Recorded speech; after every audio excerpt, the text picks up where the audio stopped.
Builders. I'm your host, Gigi, CEO and founder of the Arrivista Planner. And today we are walking through the entrepreneurial jungle with CEO and founder Juliana Agbebaku-Naylor of Juju's Cajun Kitchen. Oh, I'm so excited. And as usual, we are going to serve truth up, let our guards down, and stand on business, the good, the bad, and the better, while we discuss showing resilience by creating your own opportunities. Are you ready? Let's go.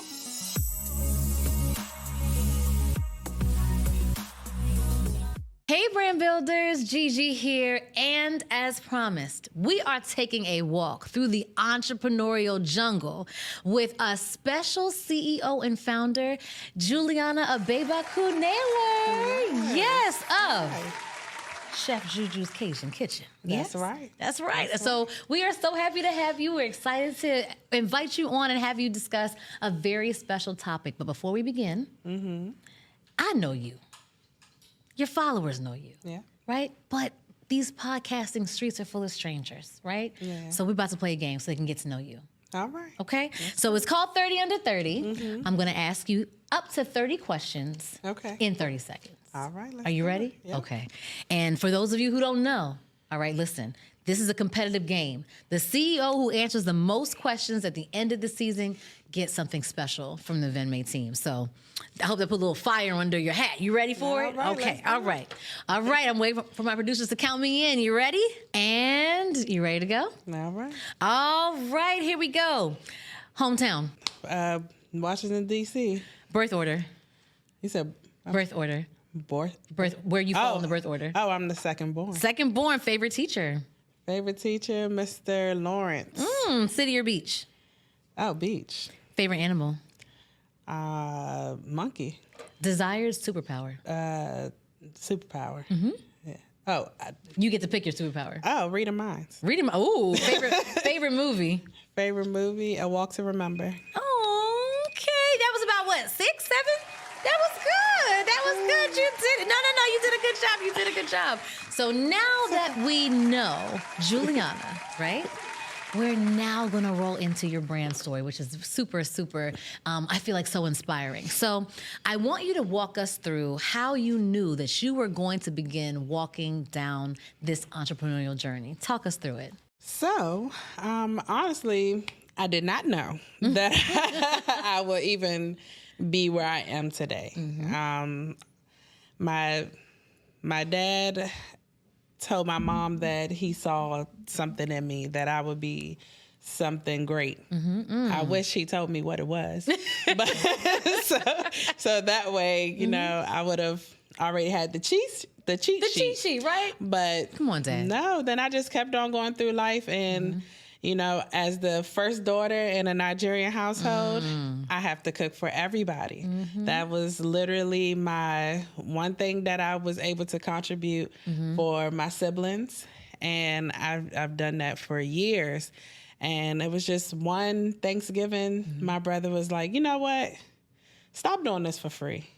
Like every year, your meals get better and better and better. Like you need to actually, you know, put some money on this. Right. And I'm like, I don't know if I could do this. But then he was like, just try whatever, you know, you can. Maybe you could have like a little sample tasting, have a couple people try some things. And I went ahead and did it. I went ahead and started selling my plates in the barbershops, and it was a hit. Every week I would come out with something new, and I would try to get creative, something that I've never tasted before, or something that I felt like needed some improvement. And she's like, listen, I can do that better. It needed that Juju razzle dazzle. Yes. And so, you know, the good Juju, not the bad. No. Only the God-led Juju, okay? Yes. And so that's really where it started. So honestly, it was just my brother piggybacking off of what my father already told me on his deathbed, actually. Really? My father told my mother not to worry about me, that the lane that I'm going to create is going to be one that she doesn't have to worry about. And at the age of 12 that literally resonated with me. Wow, so from such a young age. So take me through, because you said so many poignant things there. Take me through what that actually looked like in terms of you being able to, like you're saying, feed your siblings, be there, step up, and participate in the family and contribute in that way. Were you like 12, you were in there whipping up breakfast, lunch, and dinner, like just after school, or like, just tell us. We had my brother and sister's favorite dish. We had a neighbor who taught us how to make something quick. It was just toast with butter, and she would sprinkle some sugar on it. And my brothers and sisters just loved that. So I would side that with sweet grits. Oh, not savory. She said, that's why I keep telling you it needs an improvement. She's already improving things. Or I would do oatmeal. And they just loved it. So then they wanted barbecue chicken. I mean, we're kids. So, you know, sweet definitely stands out to us. So then it was barbecue chicken. Then I was like, you know what? I love curry chicken. Let me step out and do that. So I made curry wings. I knew how to boil rice because every Nigerian mom is like, I'm on my way home. You better boil rice. That's a fact. An absolute fact. So if I didn't know how to make anything else in life, I knew how to make rice. So yeah, that's the things that I made. And you know, then Thanksgiving came and I had to start learning how to make bigger things. I never made macaroni and cheese until I was about 26. Well, because we don't traditionally eat that. Okay, so this is what I find so interesting, and I say it all the time. You know, your gifts will make room for you. Like, you started at 12, and you just thought you were helping out. But even then, that was there. Like, the spark was there to improve it or to just add a little razzle-dazzle, as you say, to it. So I think it's so important for our entrepreneurs listening. You may think, okay, I want to start a business. There's something that I want to do, but I'm not quite sure, like, what that is. Think back, and I even would say, even back to your childhood, like what you enjoy doing. Because what is his name? Dr. Miles Monroe, he always says what you would do for free, and sometimes as a child, is actually your purpose or your calling. Absolutely. And you may not even realize it. Absolutely. So just take heed. That was an awesome, just a kind of intro into how you began the business. So how long have you been in business? 5 years. 5 years. That's like a magic number for our brand builders. November will actually make 6 years that we will be in business. And it's been a journey. I believe it. I believe it. November is special to me because that's my birthday, guys. Yeah, so that's mine my birthday. too. Oh, yes, that's right. That's why we're so cool and fly, y'all. Yes. So now that we know a little bit about your business, we're going to jump right into your hot topic. And I love this for a very specific reason, and we'll get into this. So you're going to be discussing with us, right? Demonstrating resilience by creating your own opportunities. So I love this because I feel as if we oftentimes, or not we, but it's easy for entrepreneurs to put on the cape of victimhood, right? Well, person A has this connection and I don't have it. Person B has this amount of money, I don't have it. There's so many things that you feel as if you don't have. But the fact of the matter is, your business's success is on your neck. It's on your shoulders. Like, the buck starts and stops with you. So what is it that you are doing, you know, to make sure that even with the things that you don't have, you're able to move forward? So I love how you talked about being able to go out, go to the barber shops, like do those things. That's what we need. Like, that's the chutzpah, the kick, the fire, the hunger as an entrepreneur that we have to have, because who's giving it to you, right? So talk to me about what it means to create opportunities as an entrepreneur.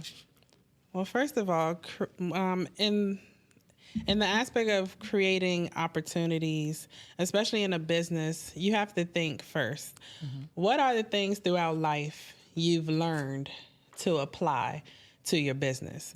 So I started out as working in fast food, so customer service was something I had to learn. I then ended up in healthcare. And so that patient care, that tenderness, that bedside manner, kindness, that gets applied into my business as well. And then the cooking from my childhood, putting love into every meal, feeling like every one of my customers or clients are not just customers or clients. They are my brothers. They are my sisters. They're my family. And I may not tell them that they're my family, but when I cook for them, that's how I look at it. I look at it like, okay, if I was cooking this for my brother or my sister, how would that taste? And that goes into healthcare. If this was my grandmother, if this was my mother, how would I care for that person? Yes. And that's literally what my business, when I say bless your taste buds, that's what I mean by that. That's your tagline, right? Yeah. Thank you for allowing us to bless your taste buds. Yes. That is definitely our logo, what we say after every meal is served, because, honestly, that's what it's about. That's what it is. She's like, my hands are blessed. Good food. And I'm blessing you. Good food blesses the belly and it blesses the soul. It keeps us happy. That's a well-known fact. When you eat, you are happy. That's right. Those endorphins are released. Yes. And so those are things that you have to consider when you want to start a business. It's not just about saying, having that proud feeling of I'm a business owner. You are actually contributing to your community. Talking about contributing to, just your community at large, what is it? If I want to start, I'm like, you know what? I'm about to start in the food sector. I want to get into catering or private events or whatever have you. But I feel like everybody's doing it. What is it that I can do, or any other entrepreneur, despite whatever it is that they're embarking upon, what is the mindset or that thing that people need to really reflect upon in order to build out a way for them to get their product or their food or any of that out there? Well, first of all, take great pictures. You're going to make a lot of dishes that may never make it out the door. Your family may get free meals, but really, you're creating the image for your customers. You have to feed the eye first before you feed the belly. So that's something that we take pride in doing. We are always taking pictures. So visuals, entrepreneurs, visuals are so important. So are we talking, we taking our iPhones out, we taking our droids out, I'm a droid girl, or are we hiring people? Like, what does that look like? Oh no, just in practicality. Just an iPhone, put it in portrait mode. We like to turn our cameras upside down. It was something that I learned from my cousin-in-law, Edric. He turns his camera upside down, and it really gets a good image of your meals. It's like almost like your mouth is watering from the picture, and it's just like all I did was flip my camera. That's it. And it changed everything. It changed everything. It gave it the razzle dazzle. Yes. Okay, so we know visuals are super important. And you talked about like going to the barbershops. Like, what is it how did you know to do that, right? What made you do that? And what was the first step in either calling the owner or whatever that was? Like, how did you even begin down that road? Okay, so growing up, my younger brother was at the barbershops. He first started sweeping here at Drake's Place in Atlanta, Maryland. And one of the barbers there, his name is Fats. He's one of the well-known barbers in the DMV area. Really? Okay, he was, Fats? yeah. Why do they always have names like that? I know, right? Right? Fats is not fat anymore. See? But we still call him Fat. Why not? The name stuck. Yeah, so he allowed me to come and sell in his shop. And also at All Star Barbershop in Atlanta, Maryland, but off of Greenbelt Road. Darren, he's the owner of that barbershop. He allowed me to sell food in his barbershop. That was just the first thing I knew to do because I've always been in the barbershop. Also, Jermaine at Beltway Plaza Barbershop. Why were you in there? Dropping off your little brother? No, me and Fats started getting so close that we became like family. Like my mom literally was like, "You're my son," and so he swears that he's African. But anyway, so it was like family. Every barbershop I went to, it was like family. I I washed hair in the barbershop. Me and my so you were also working. She was getting her coins too. Yeah, okay. Me and my cousin back in the day, we used to practice dance in the back of the barbershop. Wow. Yeah, she was on her Beyonce Destiny's Child. They were in there putting their two steps together. Yeah, we had such a childhood. Then I was fast personal assistant. So your life. Yeah. So we did so many things in the barbershop. And I started learning all the different barbers in the area. Okay. Many of my clients were barbers because they're standing on their feet. They don't have time to go get food. And I mean, DoorDash was an option, but it wasn't an option sometimes too. So I was just there, and I would sit there all day, sell to their clients, sell to them. And after a while, I would get people from Instagram because of those pictures, or me announcing, I'll be at this barbershop, and people will come through. And then next thing you know, I was just starting to get personal orders. And I'm like, you're like, wait a cotton picking minute. Okay. This sounds good. New level unlocked. I like that. So Juju, something really important that you said indirectly is the importance of leveraging relationships. So for all our entrepreneurs who are listening, who are watching, you need to pay close attention to that. A lot of opportunities that you are going to go out there and create are because of the people that you know, the circles that you run in, and really the power of your relationships, which I think is so important and people don't talk about enough. So when you took that first step, you had already had kind of the groundwork to say, hey, Fats, hey, Darren, hey, whomever, like, this is what I want to do, right? But sometimes people let fear block them and they don't take that step forward. How did you experience that? Did you overcome that? What was your thought process there? I didn't have much fear because I already prayed about this movement in the first place. Okay. On top of my brother, planting this seed for me to move forward with this dream, I had already prayed about it, and I already knew that my hands were gifted. So I knew that if I got a yes, that they would be blessed. That was nothing so confidence really is what allowed me to move forward. I did get some no's, which was fine. It just allowed me to know my lane. So I just deviated from that. And every time I heard a no, I heard a yes. So it helped to balance things out and helped me to figure out what was my niche, where I needed to be, and who I can talk to when I feel like I'm at a plateau. I love that. So not only were you able to you didn't really have fear because you already knew. So I think that's really important. Oftentimes we try to separate.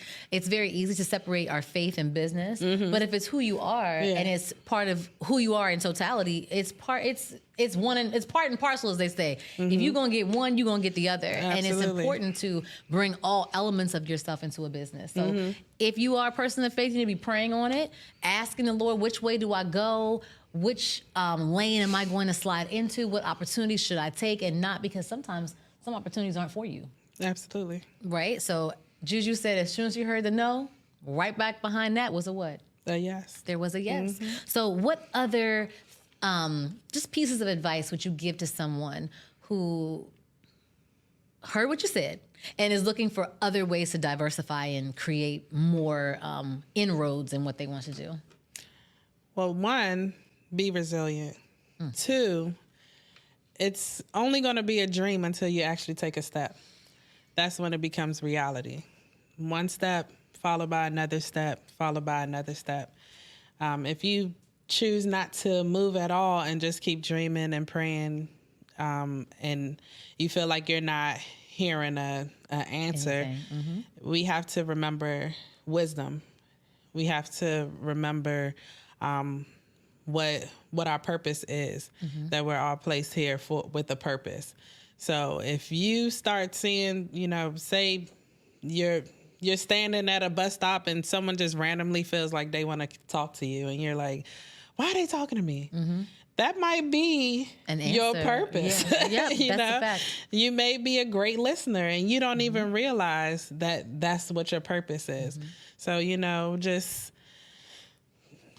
listen to the loud noise, even in the silence. Come on, bars. I really like, there are two things that I heard. The first thing is about, as you're saying, incorporating your faith and listening and paying attention, because sometimes we get answers, but they're not like a dream. Yeah. It might be a everyday interaction. Yeah. So I think it's really important to pay attention to those things, especially when you're looking for answers as to what it is that you're meant to do. Yeah. And the other thing that you said was resiliency, right? Being resilient. What has that meant for you personally within your business? What does that look like for you right now? Right now, I just lost my brother in November, and this is where the resilience is really kicking in, because it's so many times. Not only did I just lost my brother after having my son. So first of all, after having a baby, you are beat by the end of the day. The last thing you're thinking about is even cooking for your household, talk less of the community. But, my brother just kept saying, I know. It's a lot. It's a lot right now. But this is your purpose. This is your baby. This is like a plant.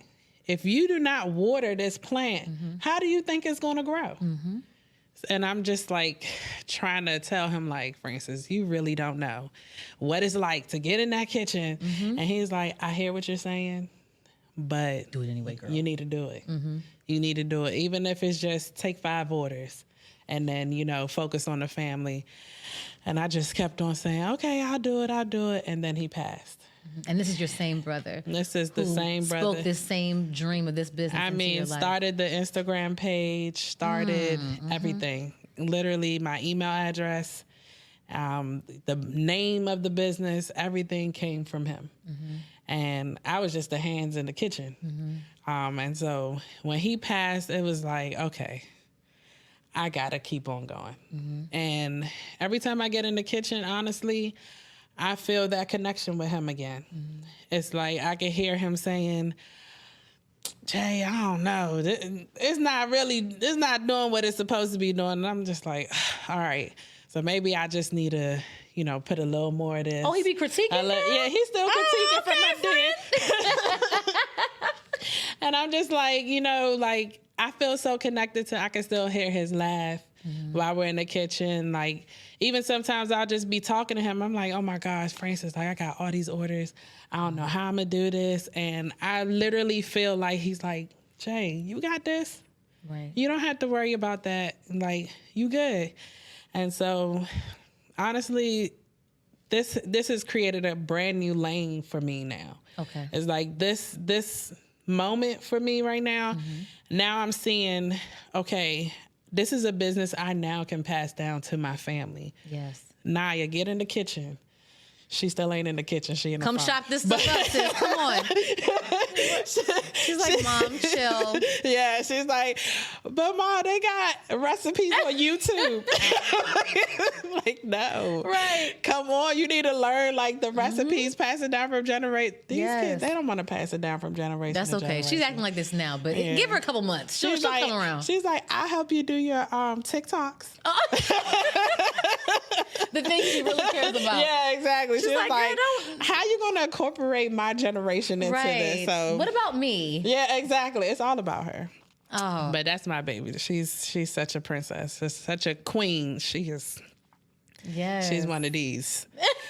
I like, love it. she fights for her rights still. She calls herself Rosa Parks. You better tell her, Rosa Parks yourself up in this kitchen, okay, Exactly. and sit down at this table and cut these scallions up. No, I love that. I think that's so important, because even if you sit down and assess what you just said, it's already been passed down from your dad telling your mother, right? Yeah. And instilling that in you when you were a preteen, right? Your brother pushing you forward and leaving you with this this gift, which is what it is. And then I already know she's just TikToking now, but she'll be all right soon. And then for Naya to be able to come in later and maybe be the marketing guru, behind it. We just never know like how it will shape and how it will shift and how it will blossom. And so even incorporating your family, well, not all family, but family that needs to be part of it. Not everybody. Yeah. But in your business and in your vision, when they support you, I think is very important. And I want to go back to something else that you said about Francis and how he was able to kind of help propel you forward. There are so many challenges that everyone has, right? Mm-hmm. It can be personal, it can be professional, but there's two ways that you can go about it, right? Yeah. You can either decide, you know what, this was too much. Mm-hmm. I'm okay. I'm gonna take a break, I'm gonna bow out. And there are those that propel you forward. What has been the difference for you so that you didn't take the former route and you decide to lean in instead of back away? Well, first of all, just considering generational wealth. If I give up now, I'm not just giving up on Juju's Kitchen. I'm giving up on Renaya. I'm giving up on Giovanni. Mm-hmm. I'm giving up on DeMarco. Mm-hmm. And that's why would I put them in a position to fail or have to work so hard and they give up when I can teach them now while they're young how to create something for themselves. They are seeing me in the kitchen every single, morning or, prepping or going to the grocery store. They're seeing all of that. Mm-hmm. And that's exactly why right now, I'm not going to rent an industrial kitchen. I'm doing it, at my mom's house in the kitchen where they can be there. Mm-hmm. You can act like you don't see it happening. But it's happening. But it's happening. And after a while, you're going to think about, what paid for all those trips? Mm-hmm. What paid for this and that? Because once you start working and you realize how hard it is, you start saying, you know what? I could be my own boss, but now you have a resource. Yes. To come to. And that's the most important thing, knowing that you have resources in your life.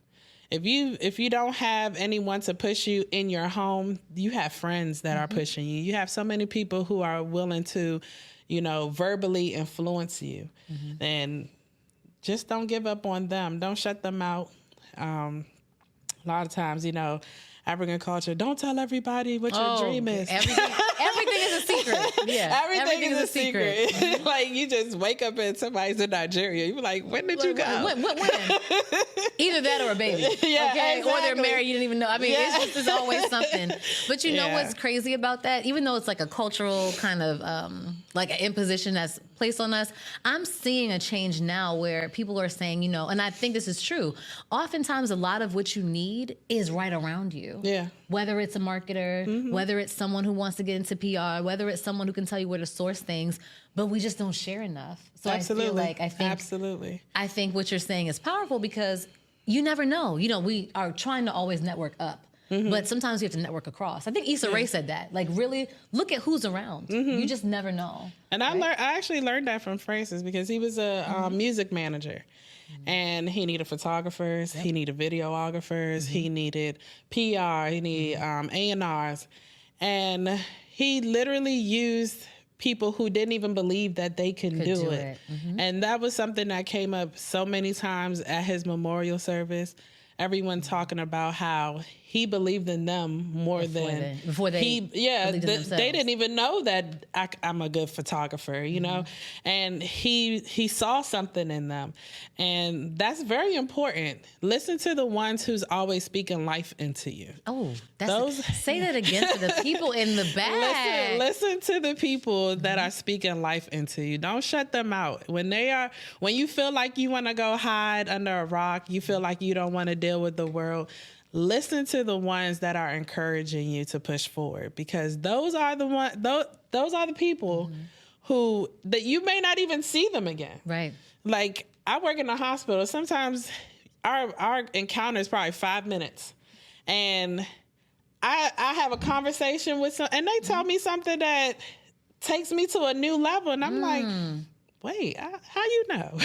Right. All right, let me incorporate that into my, and it works. It works. I've networked with people, from different places that I never even thought that I would be in. So definitely listen to the people who are speaking life. It doesn't have to be a family member. It doesn't even have to be a friend. It could be a stranger. Just listen. Keep your eyes open. Always listen to the positive things that are going on. Don't always hold on to the things that are negative, because you'll never propel forward if that's your focus. Hey Arrivistas, Gigi here. I am thrilled to announce the debut of our 2024 Celebrate collection. We have been on quite the journey. We started with self-care, we moved into inspiring ourselves and others, we've been our most creative selves, and we've walked in excellence. And now we are celebrating your divine purpose. There is no one on earth who walks like you, talks like you, or shares any of your divine gifts. And it's time for us to celebrate all of your unique traits. I cannot wait for you to see our 2024 Celebrate collection. Happy planning.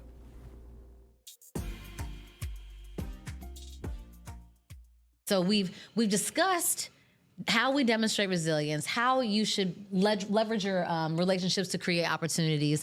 And we do all of these things because we're in business, right? Yeah. And we're in business to do what? Make some money. Absolutely. And how do we make money? With customers, right? And so what we're doing with the podcast, right, is not just to talk about X, Y, and Z, but really lift the veil of entrepreneurship, right? Like the good times, the most challenging times that we may face.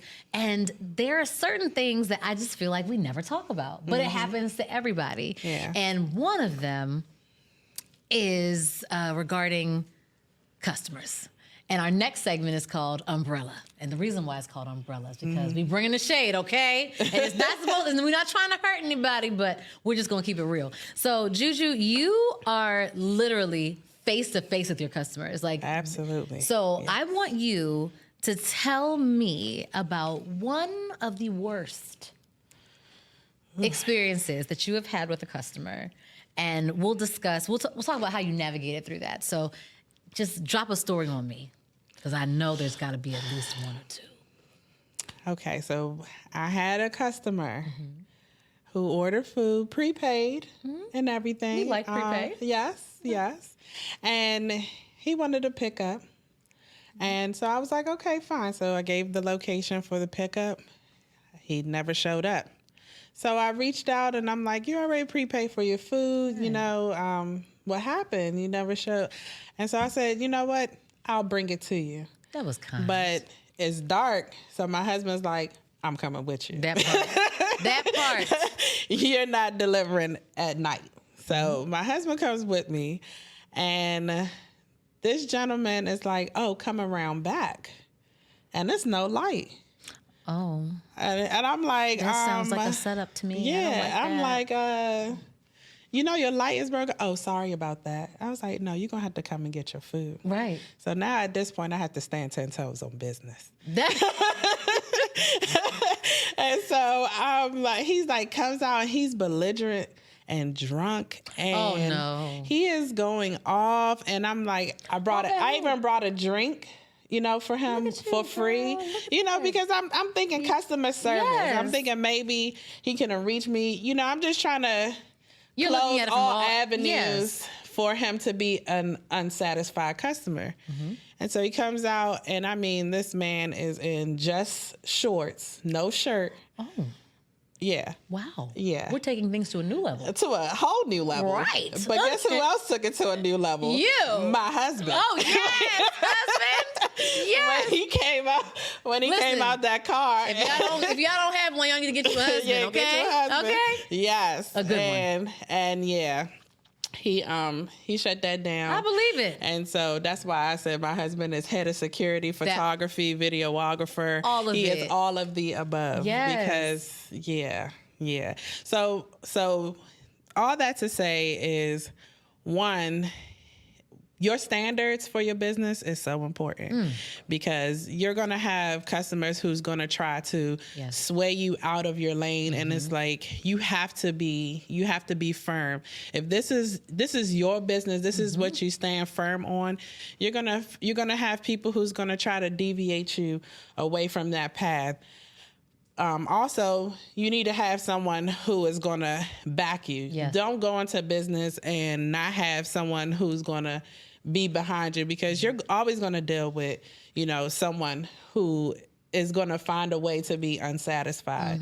But when I tell you my customer service, I take pride in that. Yes. I really, really take pride in that. So if someone tells me I've done something wrong, it's literally going to be something that I'm going to provide to fix the problem. But to try to get me to come out back in the dark. In the dark with broken lights. With broken lights. We're not doing that. No, yes. And it's a dangerous world right now. It really is. And one thing I like that you said was about boundaries and understanding what those boundaries are in your business. Absolutely. And having standards and understanding what those are and communicating them to clients because they will push those boundaries, right? Absolutely. So talk to me about, and I've already kind of talked about briefly why your customer service is the way that it is, your approach. What's your beacon that guides you through those interactions? I know they're few and far between, but when they do come up, I know husband came in and elbowed, I know he did that. But if it doesn't reach that level and it could just be a little, those little twinges of kind of sprinkled negativity, how are you able to navigate through those things and stay focused on what your business standards are? Just confidence. Really, it's truly about confidence. You have to know that what you are providing to your community is the best of the best that you can offer. And, when you have someone trying to tell you that it's not, you just tell them, you don't have to be here. This just might not be for you. Yeah, everything is. But after 5 years, I think someone's wrong. Someone's wrong. No, I think that's really impactful. And so, what is your rule of thumb when dealing with customers? We know we hear the customers always right, but what is a Juju's Cajun kitchen beacon that leads you through with your customer interactions? My excuse me. My goal is you're gonna love it. You're gonna love it. And I know that when I present to you what I have to offer, you're gonna love it.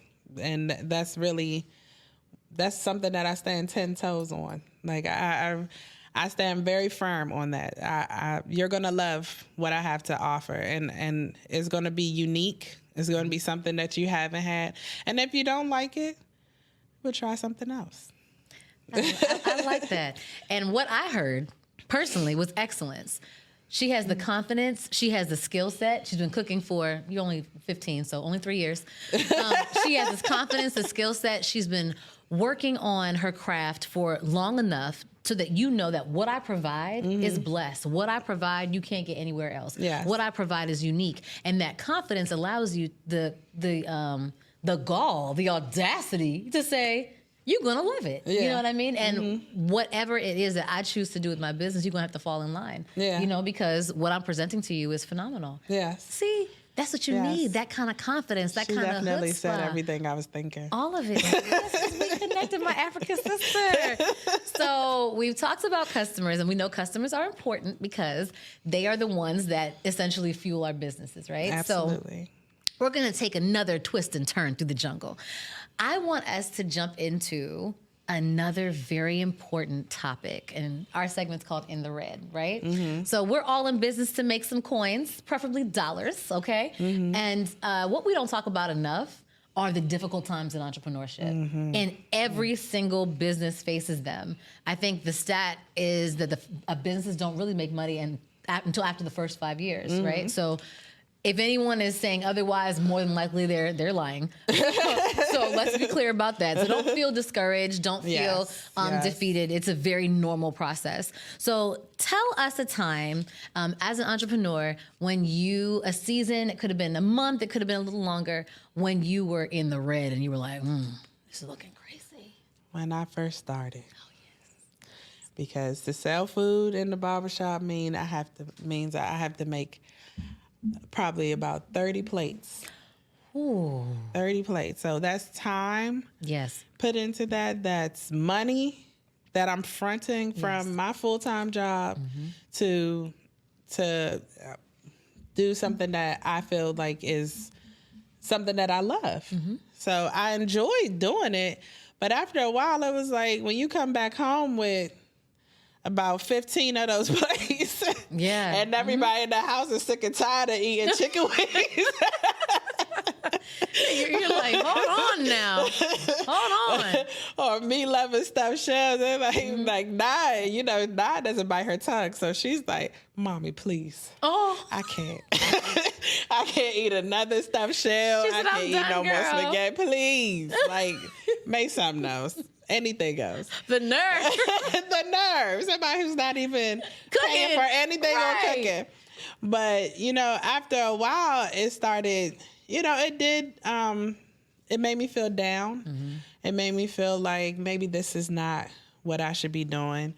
I'm putting more money into this than I should. And I was really down bad when it came to that. But, that's where, again, the people who are speaking life into you comes in. And they tell you, Jay, your food is good. There's nothing wrong with your food. Right. But you don't know when everybody's getting paid. That's a fact. Yeah, everybody may not have it. Or maybe they're getting their haircut to go to a dinner. Yeah. Or so on and so forth. And so I had to believe that. I had to trust that. And so what I did the next week was, instead of making 30 plates, I made 15. But now I sold out and people were like, so do you got any more? I'm like, where were you last week? Where were you? That's what I needed you. So the big thing is that don't let this week encourage your next week or discourage you from your next week. You have to truly believe, and that's where your advertisement comes in. Okay. That's where the pictures, like you make your place, you take a picture of it, you post it out there. There's gonna be. I had to drive to Gaithersburg. I've had to drive to Germantown to make sure. We talking at least a smooth hour. Yeah, just to make sure that I got these plates off. Like I mean, they got to go. I was on my BMF. Like. Got these plates. Right. Who wants them? Where's your money? Let's go. Yeah, but that's exactly how I figured out that, okay, delivering is an option. So I don't have to be stationary. Yep. So just learning each week, I had a journal and I would write, okay, this week I made this much. What can I do to improve next week? Yes. Or this week was great. What did I do this week that I can push to the next week? So just learning from yourself. Yes. It helped me grow as an individual because honestly, the endurance and the resilience that I learned that I had, I did not know. Business will do that to you. I did not know that I can go this long. Like, everybody used to say, oh my gosh, Jay, you're so short-tempered. You can hold on to grudges. And the way I just grew as a person, because as I'm looking into the plus and the minuses, the pros and the cons of my businesses, I'm also looking into myself. Because sometimes as business owners, we're so prideful about owning a business that we don't take accountability when we make mistakes. Yeah. Girl, you have said a word. Let me tell you, because as soon as you talked about keeping the journal and keeping record, the word that came to me immediately was reflection, right? Yeah. Reflection is so important in everything, right? It doesn't matter if it's a business, it's a marriage, parenting, your career, like what do you have? End of the year reflections, right? That's what your what are those things called? Your Vision review board. is, right? Oh, yeah. That's what it is. So I think even that is really awesome. So hopefully entrepreneurs out here, you're listening. That is a great. I love that. Even a weekly reflection. Okay, outside of your accounting, like what did I do well? What pivots do I need to make? What is going to propel me forward? Because this was phenomenal. Like even being able to reflect on those things, I think is very powerful. Yeah. Because then you can make adjustments. Absolutely. So and it adjusts your character as well. It actually it makes you a better person. Like ever since I started owning this business and grooming it, I'm like, girl, you are that girl. Yes, honey. That is right on point because, you know, I listened to another podcaster the other day and they were saying that he was a business owner. I can't remember what it was, but he said that oftentimes we are able to either sabotage, right, or either elevate our businesses depending upon yourself, your personality. Because some entrepreneurs might have so many different emotional traumas and bring it into your business, which may lead to bad customer service or ruining relationships or any of that. So I think that what you're saying is right in line with that. Reflecting, growth, and letting it exude through your business is fire. That's what we all need to do. So whatever you need to work on, friends, work on it so that you're able to. And it might happen in tandem. It might be while you own the business, but try to make sure that you're cognizant of that and that you want to show up as your best self. Yes, absolutely. So we talked about in the red, right? And we talked about the things that you did to get out. So if you had to give one strategy, right? Or I want to say piece of advice, one strategy for someone who is in maybe this same lane and is facing this, what would you tell them outside of things that we just discussed? Is there one more little piece of razzle dazzle you could give to them? I would say we're all, trying to be millionaires. We all want to be in the big house and drive the fancy cars, and we're doing it for money, but it's only a job as long as you're doing something that you don't love. So if you see something that you love and that you have a passion for, that's the one. That's the one that you should be doing. That's going to be your money maker, and you ain't even going to know when you're starting to make the money because you love doing what you do. So definitely my tip is do what it is that you love, and the money will come regardless. So if you are in that season where things are a little rocky, you're not in the black, it's looking a little red, right? You persevere, you reflect, do whatever work you need to do, leverage your relationships, and let's slide on out the red and get into the black, right? Yeah. So I love that. I think that is, I think it's timely, and I think it's going to really help people who may be in that season. So we talked about the need, right, to really be resilient, talk about moments when you may be in the red. Now we're going to talk about decision making, okay? So sometimes we make decisions that really propel our business forward, and sometimes we might make a mistake or two, or we might set ourselves back. So now we're going to jump into a mistake or two that you may have made that set you, it was just down bad. Or maybe not, maybe it could have been an extraneous circumstance, like a time when you were like, I don't know about this one. Honestly, I wouldn't say really that I made mistakes. I would say that I've took very strideful leaps of faith. I like that. Talk about a rebrand. That was good. Yeah, because, so when this business started, I was going to school for radiology. Okay. And so the business was starting to get good. Like everything was going great. And then I graduated and I'm like, I just spent all this time at school and now my business is taking off. I have to decide, am I going to start working as a radiology tech or am I going to pursue the business full time? And I'm like, whew. Then I found out I was pregnant. I was like, okay, All right. Surprise!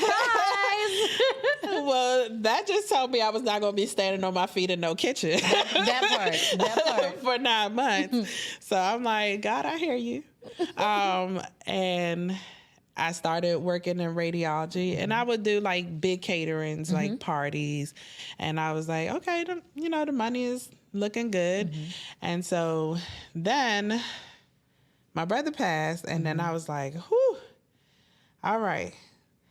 I just told everybody at this funeral that is live that I'm going to start back cooking again. And so, I mean, literally at the funeral, everybody's like, I'm sorry for your loss, but when you going to start selling I'm the plate? gone. Stop. See, even in that moment, Francis was like, girl, we pushing forward. I love that. Yes. And so then I'm like, okay, I really do want to get back in. I do have a baby that's going to turn 1 soon. And I'm working full time. How am I going to do this? So in January, I put in a letter of resignation, but turning myself PRN. Okay. And so I'm like, whew, all right. And for those who don't know, that means you were doing part-time? Yeah, as needed. Oh, as needed. Okay. And so I'm like, whew, how we going to do this? All right. We're going to work on that. So I'm like, I told my manager, no more than 24 hours. Okay. And so I'm like, all right, now I need to focus on this business. Figure out what day is the best day to, do my orders. Okay. How I'm going to do my marketing.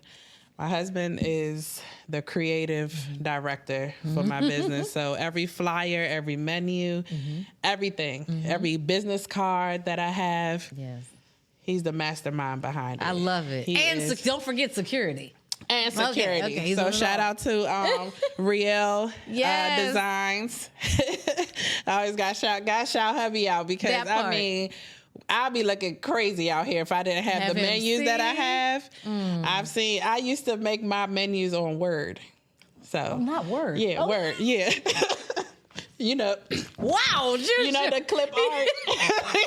Oh, snap. Okay. So I guess we could call that a mistake. That's okay. That's why your husband is here to help. Yeah. Okay, he's not going to let you do that again. He was like, no, we're not doing that.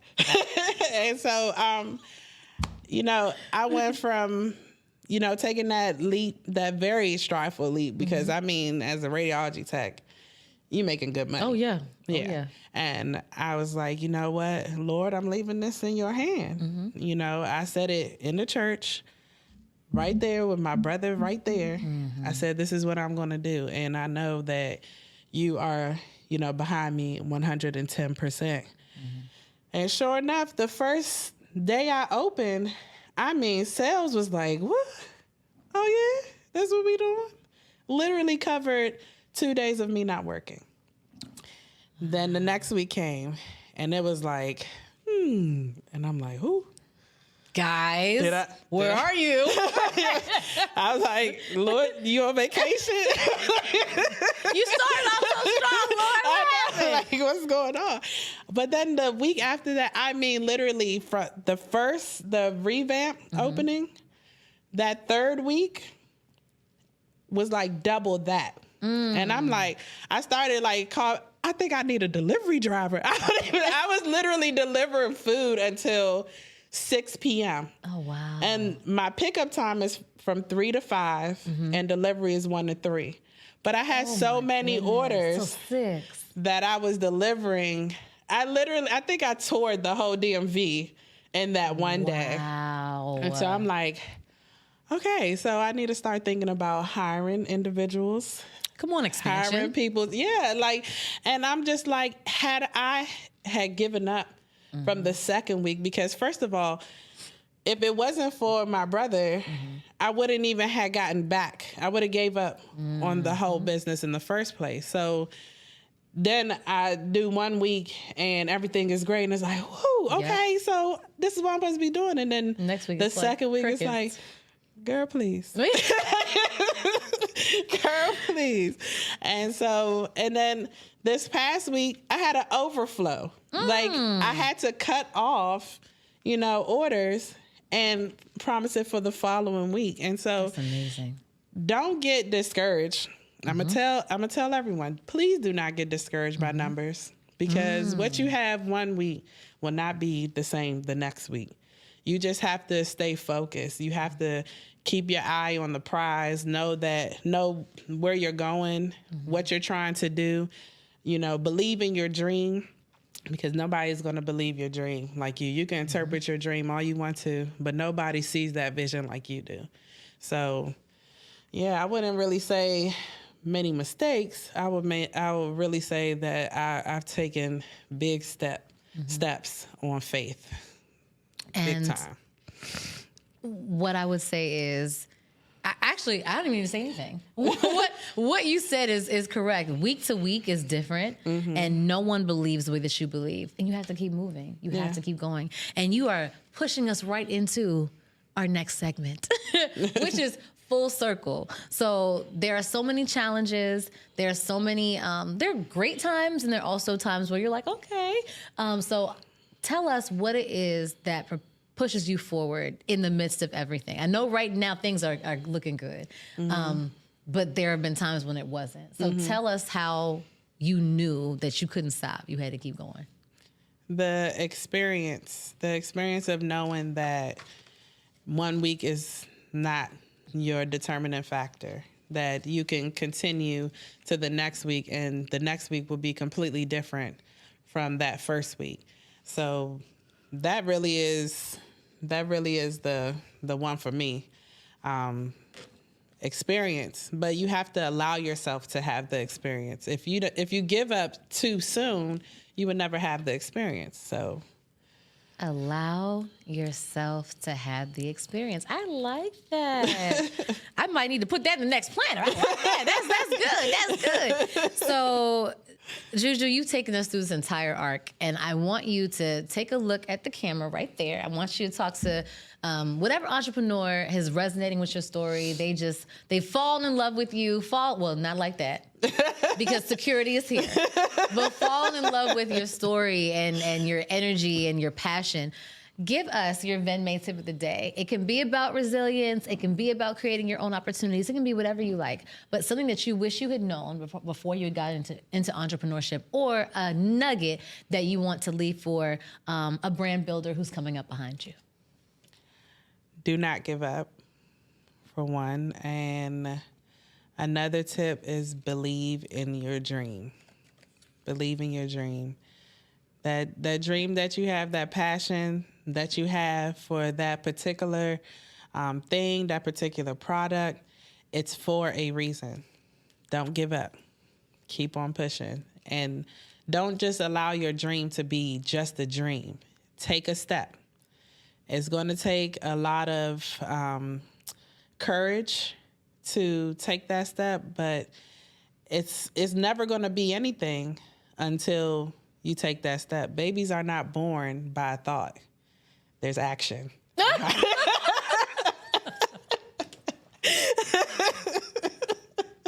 She said faith without works is dead. That's what she said, okay? That right there. If you're not putting the action behind it, it's not happening. So I agree with you 100%. So brand builders, we have made it to the end of another insightful episode, and we have a surprise for you. So listen, you've been hearing about Chef Juju's, Cajun kitchen, and you need to have your taste buds blessed. Yes. All right. And we're not going to leave you out there. She has a special coupon code. And can you tell us what it is, Juju? It is Vend with Juju. VENDWITHJUJU. And that will give you $5 off of your first order. And you see, she said first. Because once you taste one plate, you're going to have to come back for a second, and a third, and a fourth, and a fifth, and you're just going to keep going, right? So, Juju, give us your IG so that we're able to place those orders.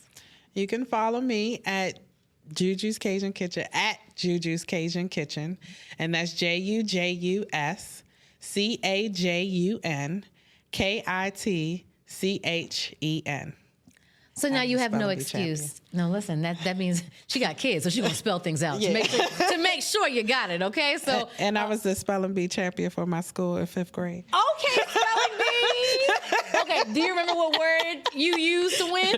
No, I don't. No, okay, that's okay. But we're holding on to that. She still won. She still won. Okay. What elementary school? Catherine T. Reed. Okay, Catherine T. Reed, your champion is here. Y'all need to order some plates for all the teachers there. That's what you need to do. Okay, yeah, shout them out. We appreciate all the educators. They help us become what we are. Nice. That's phenomenal. Okay, spelling bee.